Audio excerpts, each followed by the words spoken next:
Yeah, I mean, I think I'm angry a lot. Do you work? Yes, I work. I have 3 jobs.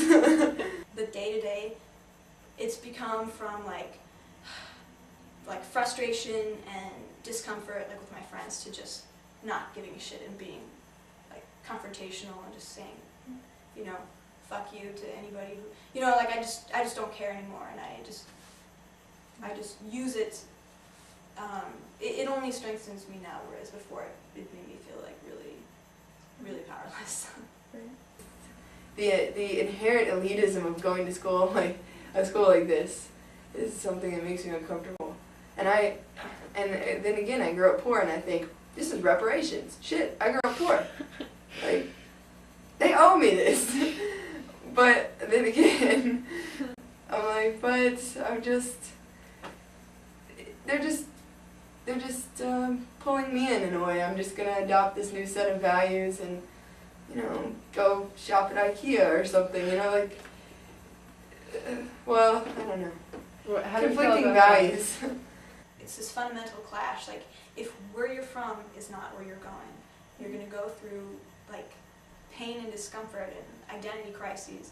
But we all know why we go through that, because we don't want to go back to where we're from. Like in high school, I was like, well, I'm never gonna want to be like white and like rich and snobby and like unappreciative of what I have.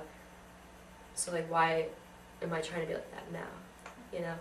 And I feel like Wesleyan, like, it kind of creates this like this environment where people always want to be someone they're not, and then I don't know, this whole thing of like non-conformism, like, this doesn't exist, you know. I don't know, it's a really like shitty thing to have to go through. It's like ulcerous. I don't know what to say. It's like your stomach is knotted up when you think about money, or you're like worried about it. You're always worried about your family. It like it's such a strong, I don't know, it binds you a lot. Just not having to think about it is part of the benefit of, you know, of privilege in a way. That's not having to worry, or not having to worry about it. There's a huge trend here. Like, people are so in denial of their class privilege that the entire hipster scene is like very much like, I need to look poorer than what I am, which thereby reproduces more class divisions, because then it's like what's mainstream is to look poor, and now poor looking clothes become expensive, and so now we can't buy them. Like maybe you should stop buying at thrift stores and leave that for people who actually need to buy there, you know?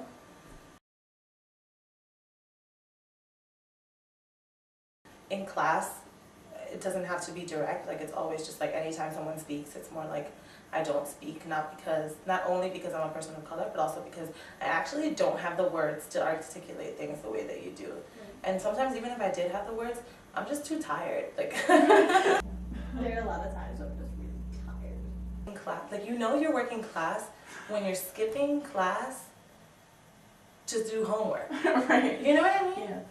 It's like I'd rather skip class than skip work. Right.